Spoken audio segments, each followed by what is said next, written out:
Right. Congress నాయకులు చరణ్ కౌశిక్ గారితో మాట్లాడదాం. సో చరణ్ కౌశిక్ గారు, హైకోర్టు ఏకంగా హైడ్రా కమిషనర్ను ఆ పదవి నుంచి తక్షణమే తొలగించాలి అని చీఫ్ సెక్రటరీకి ఆదేశాలు ఇవ్వడము, అంటే అది ప్రభుత్వ పాలనా వైఫల్యానికి నిదర్శనం అని చెప్పేసి బీఆర్ఎస్ ఆరోపిస్తోంది.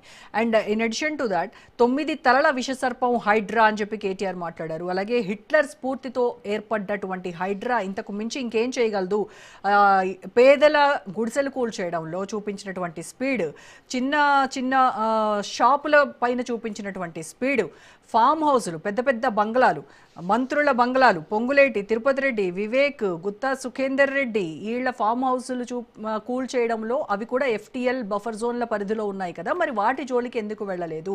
సో ఇదంతా కూడా హైడ్రాకి వన్ సైడ్ మాత్రమే మనం చూసాం. అదర్ సైడ్ కోర్టు ఇవాళ చెప్పింది అదే నిదర్శనము ప్రభుత్వ పాలనా వైఫల్యానికి అని చెప్తున్నారు. ఇక్కడ నిన్న ఇచ్చినటువంటి జడ్జిమెంట్ అనిల్ కుమార్ జూకంటి గారు, సింగిల్ ధర్మాసనం హైకోర్టు. అదే కాకుండా ఇది ఏదైతే శాంతా శ్రీరామ్ కన్స్ట్రక్షన్ కంపెనీకి సంబంధించినటువంటి వ్యవహారం, దీనిలో చాలా స్పష్టంగా 3 కిలోమీటర్ అవతలో వాళ్ళ భూమి ఉంటే ఏకంగా ఇక్కడ ప్రభుత్వ భూమిలో నిర్మాణాలు చేపట్టే ప్రయత్నం కావచ్చు. అక్కడ ఉన్నటువంటి రాక్స్ 2500 సంవత్సరాలకు సంబంధించినటువంటి రాక్ ఉంటే ఆ రాక్స్ ను తొలగించే ప్రయత్నం, అదే కాకుండా అక్కడ ఉన్నటువంటి స్థానికులు కంప్లైంట్ చేయడంతో వేల సంవత్సరాల నుంచి ఉన్నటువంటి చెట్టు తొలగించే ప్రయత్నం వితౌట్ పర్మిషన్ లేకుండా చేస్తున్నారని చెప్పేసి హైడ్రా దృష్టికి వచ్చిన తర్వాత హైడ్రా కాన్సన్ట్రేట్ చేసి దాని మీద శోధిస్తూ ఉంటే అసలు విషయాలన్నీ బయటకు వచ్చినాయి. అదే కాకుండా ఇక్కడ ఇంతకుముందు నల్లమల్లారెడ్డి గారు, వారికి సంబంధించి సింగరేణి కార్మికులకు సంబంధించినటువంటి వాళ్ళకు ప్లాట్ ఇచ్చిన తర్వాత మళ్ళీ అన్యాక్రాంతం అయితే వాళ్ళు కంప్లైంట్ చేస్తే అక్కడ దానికి సంబంధించి హైకోర్టులో కొన్ని కేసులు ఉన్నాయి. అదే కాకుండా ముఖ్యమని చెప్పేసి పటాన్ చెరువు తర్వాత ఏదైతే అదే పటాన్ చెరువు సంబంధించి ఐలాపూర్ విలేజ్ సంబంధించిన కేసులు, అదే కాకుండా ఇక్కడ ఏదైతే మన బతుకమ్మ కుంటకు సంబంధించి ఎడ్ల సుధాకర్ రెడ్డి గారికి సంబంధించిన కేసు, తర్వాత ఇప్పుడు శాంతా శ్రీరామ్ కన్స్ట్రక్షన్ కంపెనీ మంద నర్సయ్య కావచ్చు, మందలింగయ్యకి సంబంధించినటువంటి వ్యవహారం, ఇవన్నీ కలిపితే మొత్తం 63 ఇప్పటి వరకు సంబంధించి ఓన్లీ ఎవరైతే బిల్డర్స్ ఉన్నారో వారికి సంబంధించినటువంటి ప్రభుత్వ భూములు కావచ్చు, పార్కులు కావచ్చు, తర్వాత బఫర్ జోన్లు కావచ్చు, FTL పరిధిలో నిర్మాణాలు చేస్తూ ఉంటే అవన్నీ కూడా తొలగించారు. 1,50,000 కోట్ల రూపాయలకు సంబంధించిన భూములు కాపాడారు. 6 చెరువులు ఆల్రెడీ పునరుద్ధరించారు హైదరాబాద్ లో, ఇంకా 20 చెరువులు పునరుద్ధరించే ప్రయత్నం జరుగుతూ ఉంది. దానిలో భాగంగా నిన్న హైకోర్టులో సింగిల్ బెంచ్ ధర్మాసనం ఇచ్చింది.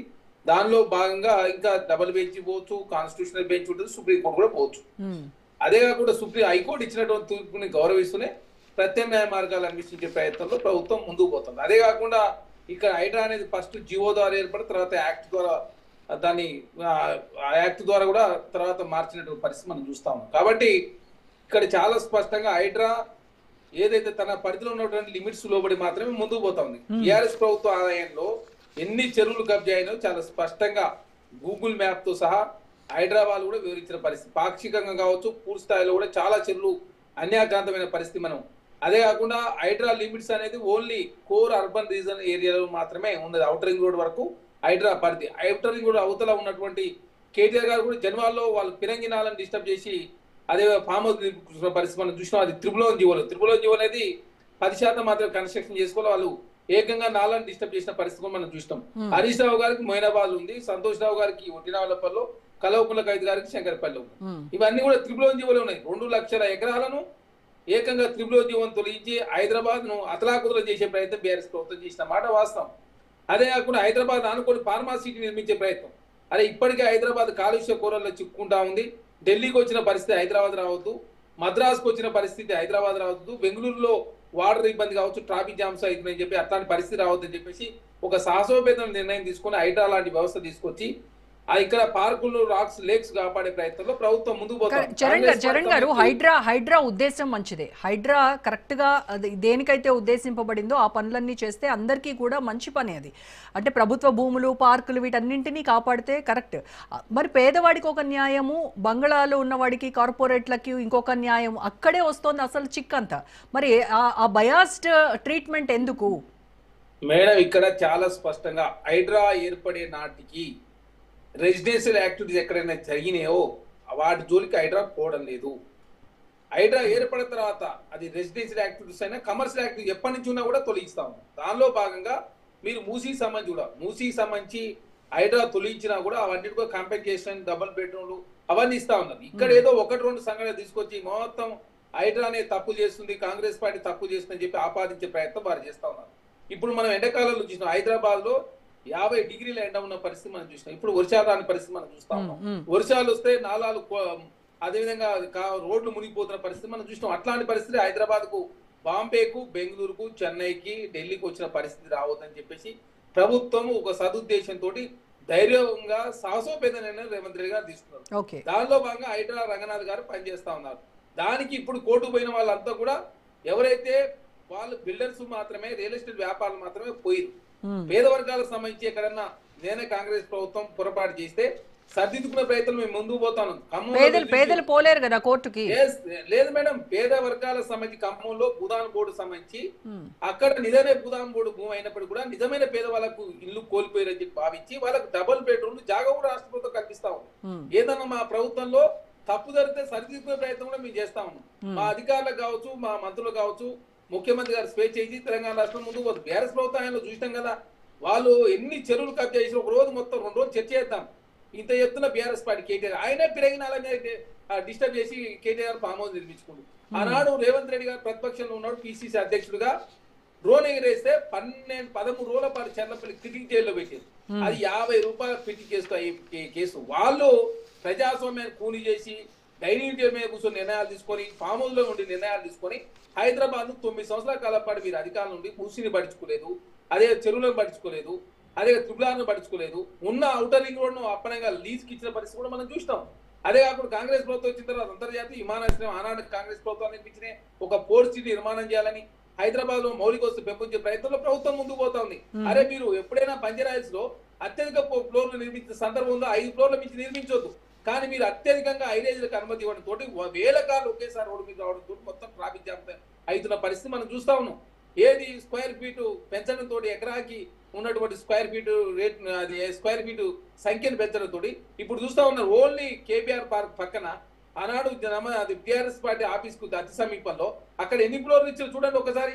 5 ఫ్లోర్ల మించి ఏనాడు బంజారా జూబ్లీస్లు లేని పరిస్థితి మనం చూస్తాం. కానీ కేసీఆర్ గారు కావచ్చు ప్రభుత్వంలో, కేటీఆర్ గారు మున్సిపల్ శాఖ మంత్రిగా ఉండి హైదరాబాద్ లో బీఆర్ఎస్ ప్రభుత్వం అధికారంలో తర్వాత 9 సంవత్సరాల కాలంలో ఎన్ని చెరువులు అన్యాక్రాంతమేనో కాంగ్రెస్ ప్రభుత్వం చర్చ పెట్టడానికి సిద్ధంగా. మరి ఇంత చిత్తశుద్ధి ఉంది కదా కాంగ్రెస్ పార్టీకి. మరి నేను ఇందాక చెప్పినటువంటి పేర్లు ఉన్నాయి కదా, పొంగులేటి శ్రీనివాస్ రెడ్డి కావచ్చు, గడ్డం వివేక్ కావచ్చు, గుత్తా సుఖేందర్ రెడ్డి కావచ్చు, తర్వాత స్వయాన సీఎం బ్రదర్ తిరుపతి రెడ్డిది కావచ్చు, వీళ్ళందరిది మరి ఎఫ్టీఎల్ పరిధిలో ఉన్నాయి కదా. అలాగే ఓవైసీది అయితే మరి ఎంత విడ్డూరంగా ఉందంటే దాని జోలికి కూడా ఎవరు వెళ్ళరు, అంత సాహసం కూడా చేయలేకపోతున్నారు. మేడం, ఓవైసీ సంబంధించిన వ్యవహారం ఫాతిమా కాలేజ్ సంబంధించి కావచ్చు, అనురాగ్ ఇంజనీరింగ్ కాలేజ్ సంబంధించి కావచ్చు, మల్లారెడ్డికి సంబంధించి కావచ్చు, మల్లారెడ్డి అల్లుడు రాజశేఖర్ గారికి సంబంధించిన ఈ 4 అంశాలు కోర్టులో ఉన్నాయి. దానికి సంబంధించి కూడా హైదరాబాద్ చాలా స్పష్టంగా ప్రకటించింది. ఇక్కడ ఎడ్యుకేషన్ రంగానికి సంబంధించినటువంటిది వాళ్ళకు కొంత స్వేచ్ఛ ఇచ్చి పూర్తి స్థాయిలో మీరే తొలగించుకోని చెప్పేసి ఇచ్చిన తర్వాత వాళ్ళు తర్వాత కోర్టుకు పోయిన పరిస్థితి చూసినాం. కోర్టులో వాల్టా చట్టం కావచ్చు, రకరకాల చట్టాలను పెట్టేసి ఆ హైకోర్టులో పెండింగ్ ఉన్నాయి. అవి వచ్చిన తర్వాత ఖచ్చితంగా డిస్మెంటల్ చేస్తామని చెప్పి చాలా సందర్భాల్లో అదేవిధంగా హైకోర్టుకు నివేదికలు ఇచ్చారు. రాష్ట్ర ప్రభుత్వం తరఫున హైడ్రా కూడా నివేదికలు ఇచ్చింది. రాష్ట్ర ప్రభుత్వం దాని మీద స్పందించిన పరిస్థితి మనం చూసినాం. కాబట్టి ఇక్కడ తన మన అనే భేదమే లేదు. మా కాంగ్రెస్ పార్టీ సంబంధించి కేంద్ర మంత్రి పల్లం రాజు గారు వాళ్ళ తమ్ముడు ఆనందరాజు గారు తొలగించారు, ఎంఐఎం కార్పొరేటర్ తొలగించారు. బీఆర్ఎస్ పార్టీ సంబంధించి ఎట సుధాకర్ రెడ్డి గారిది ఇక్కడనే బతుకమ్మ కుంట ఉస్మానియా యూనివర్సిటీ అతి సమీపంలో ఉంటది. ఇక్కడ బతుకమ్మ కుంటలో బతుకమ్మ సంబరాలు కూడా జరుగుతా ఉన్నాయి. కాబట్టి ప్రతిదాన్ని రాజకీయం చేసే కోణంలో బీఆర్ఎస్ పార్టీ ముందుకు పోతుంది. మీరు ఇక్కడ ఎస్యూ పక్కన ఉన్నటువంటి ప్రభుత్వ భూమి, అది అడవి భూమి కాదు, అది అడవి భూమి అని చెప్పి ఏకంగా పర్యావరణ ప్రేమ సుప్రీంకోర్టు కూడా స్టేట్ 10,000 కోట్ల రాష్ట్ర ప్రభుత్వం ఎప్పుడో రుణం కూడా తీసుకున్నది. అది అడవి భూమి కాదని చెప్పినా కూడా దాని మీద స్టేట్ ఉన్న పరిస్థితి మనం చూస్తాం. కాబట్టి రకరకాల వివాదాలు ఉంటాయి. ఆ వివాదాలు పరిష్కరించే ప్రయత్నంలో హైడ్రా ముందుకు పోతా ఉంది. ఎక్కడ కూడా చట్ట విరుద్ధంగా ముందుకు పోవడలేదు. పేద వర్గాలకు నష్టం చేసే పనులు కాంగ్రెస్ ప్రభుత్వం చేయలేదు. చాలా రైట్ అండి. ఓకే, వెంకటేశ్వర గారు, తెలంగాణలో గత దశాబ్ద కాలంగా అంటే బీఆర్ఎస్ హయాంలో మీరు అధికారంలో ఉన్న రోజుల్లో అన్ని ఏళ్లలో మొత్తము చెరువులు, కుంటలు, సికం భూములు, ఎఫ్టీఎల్, బఫర్ జోన్లు అన్నీ కూడా అన్యాక్రాంతం అయిపోయాయి. పెద్ద పెద్ద రియల్ ఎస్టేట్ వెంచర్లు వెలిసాయి. వాళ్లకు ధారాదత్తం చేయడం కోసమే ఈ ఏదైతే సరిహద్దులు